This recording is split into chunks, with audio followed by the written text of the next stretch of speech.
Hey y'all, Billy from Perma Pastures Farm.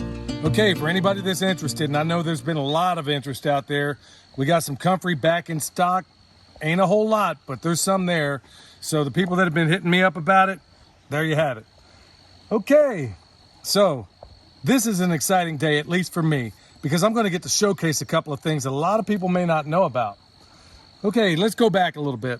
We had nothing. In fact, up to the very point where me and Milk Boy are standing right now, it was nothing but a tangled mess of weeds, briars, multiflora rose, anything that had a thorn in it. It went from here all the way up, at least for 20 meters, okay? So what was our solution for that? First thing was let the pigs go through. In fact, we let 2 cycles of pigs go through. We let the guinea hogs go first, and then secondly, we ended up hitting up the Yorkshires, and they went through behind. That's how thick and nasty this stuff was. So they went through, then Justin came through, and you can't see it right now. We had him put in like a terrace just up there. We'll get up there in a little bit and you'll see more of it. Okay, the moral to this whole video, folks, and this is really important for a lot of people that have hit me up. It is, what do you do when you have a tangled mess of thorns, thickets, briars, and all that stuff? Look, I can go into all the fancy jargon about what's going on here, what's going on there. Look, nephew, your soil's jacked up. That's all you need to know. And the reason I'm saying it that way is because no matter, William always goes on about this, about soil tests and this and that. And I agree with him in that we spend a little too much time on trying, because we come from and remember this word, a reductionistic world. We try to pinpoint individual problems instead of looking at holistic solutions. So we're looking for problems. We're looking for very specific problems when we should be looking at the whole system. And that's what we're working on. Okay, so the pigs went through, did their thing. Justin made us a terrace. So then we had a lot of dirt that was still messed up. Wouldn't even call it soil. It was jacked up. So the first thing we did, put in a bunch of ryegrass, a bunch of cold weather things that could handle it all through the winter and into early spring. So there's a lot of legumes up there. In fact, you can look down here where, at least about down by this little catchment pond that we have down here. What do you see there? Tons and tons and tons of clover. Different varieties of it, okay? So, intermixed with that, you got a lot of rye in here. Now, why did I pick rye? Among them, and there's a bunch of legumes, other legumes in there, some purple hull peas, the whole 9 yards. There's a lot of legumes, and there's a lot of things. The reason why I chose rye and things like it was I wanted something that would have microfibrous kind of root structure, okay? Something that could keep that soil intact while we improve everything, while we add more. Because the greater part of everything we got going on here, y'all, is, and you can only see so far right now, is all the way to the top of this mountain is going to be an orchard. It's going to be a food forest. I haven't decided, maybe it may be 50-50. I'm not sure what exactly, but I know that it's not going to stay the way it is. People have often asked, why would we buy a property that had this kind of terrain? Well, because we're permaculture designers, and no matter the obstacle, we got solutions. In fact, the only one I think to this day that I don't have a real solution to is fire ants. I know there's one out there, but I don't yet know what it is. So, in fact, I've heard a couple of people tell me solutions about that. Anyway, here's what we're gonna do. Remember, take the right dog to the hunt. Ain't that right, Milk Boy? So the dog we're gonna take today is a Japanese genius by the name of Masanobu Fukuoka. I can never say his name right, but he wrote an astonishing book called One Straw Revolution. I highly recommend it. Everybody read it. It will change your reductionistic worldview and bring you more in keeping with a holistic worldview. Now, what Fukuoka figured out is that you don't need a bunch of different specialists in this and that. This soil scientist, this guy looks at nematodes, this guy looks at arthropods. No, you don't need to do that. When you look at holistic solutions, you find holistic solutions. When that's the basket that you're working in, and that's what we're working in. So like I said, first things first, put in the rye, put in the legumes. You see some of them here. I'm not showing them to you up there because they're covered up by the rye. So now here we are getting into warm weather. So now what do? Could I leave this here? Yeah.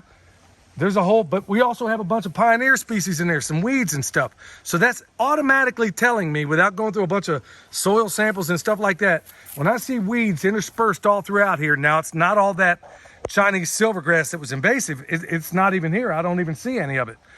But when I see those weeds, it's also telling me my soil's still jacked up, but it's improving. We are not gonna have to do more than 2 cycles of this, at least in my experience. So here's exactly what we're gonna do. We're gonna walk over to my handy dandy bucket and I'm gonna show you what's in it.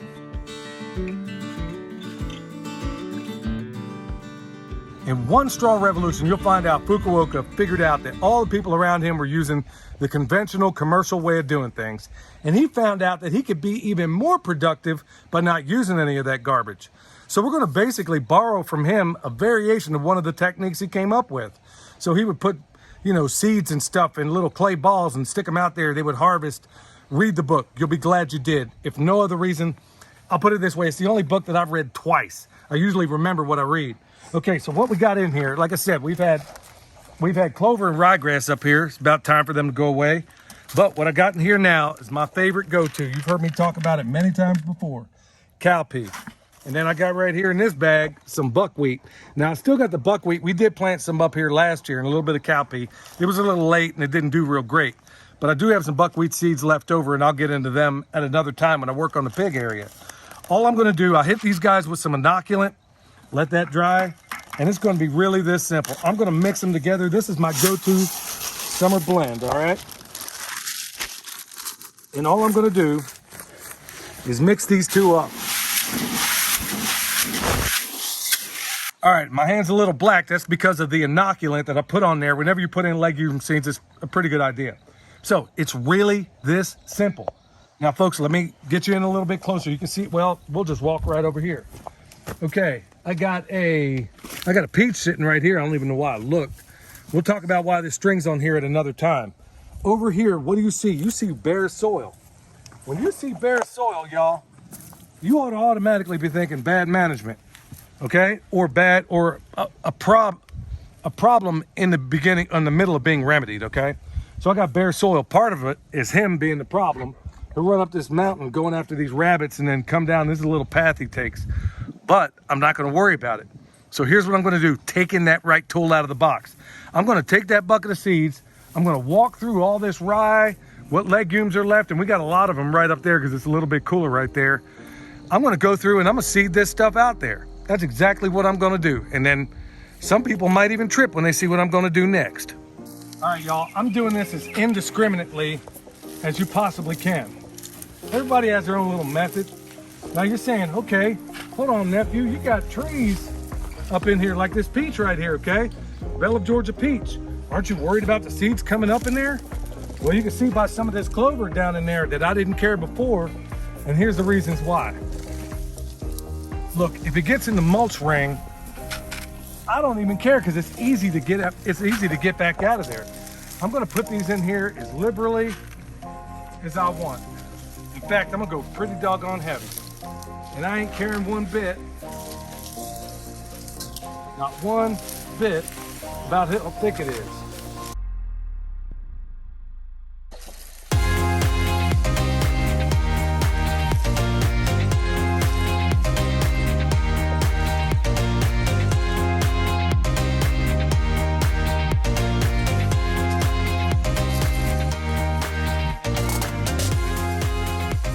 All right, now it's time to knock it down.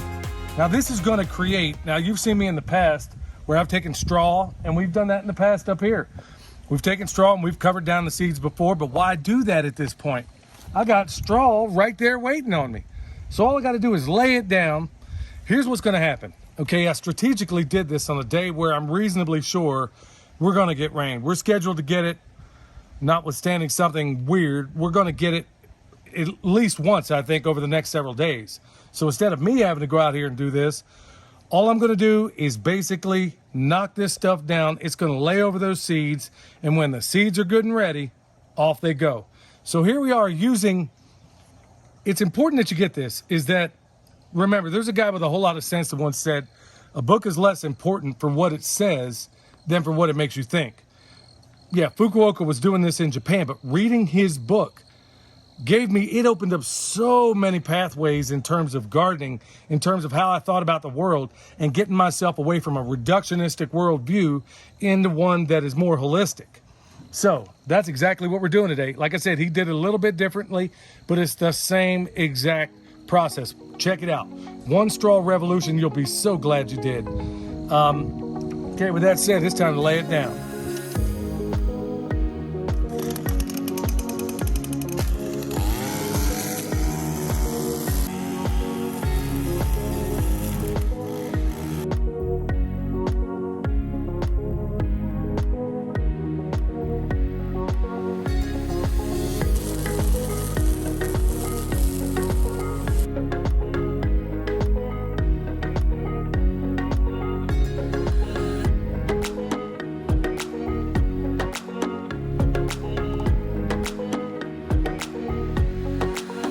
All right, there you have it, y'all. Just like that, all of it's knocked down. We threw the seeds in, knocked it down. Let's talk about what the succession will look like up here. I know you're not going to be able to tell it, but up through here, it's a little bit cooler. So I'm looking at a little bit of that silver grass because we didn't work it over as good as we'd liked. In fact, we intended to clear this thing up another couple of 20 meters, I guess. Well, we didn't, but what we did do is put down a ton of legumes, mostly in the form of clover. And I know you're looking at green on green, so you can't see it quite so well, but it's in there. Some of the native grasses are coming up. A lot of those peas and stuff that I put up in there, those are coming up too. What are we doing, y'all? We're conditioning. Remember, ask yourself what you have in mind for this thing, because your solution may be totally different than mine. My intention, once again, is to make an orchard up to the top of this mountain, and I'm going to do it, Lord willing. And we're going to have terraces along the way. So what do I need to do? For me, I need to condition that soil before I get there to be ready to accept these trees, which is exactly what we've done. So at this point, all we're going to do is stand back. It's going to rain tomorrow. It'll water in.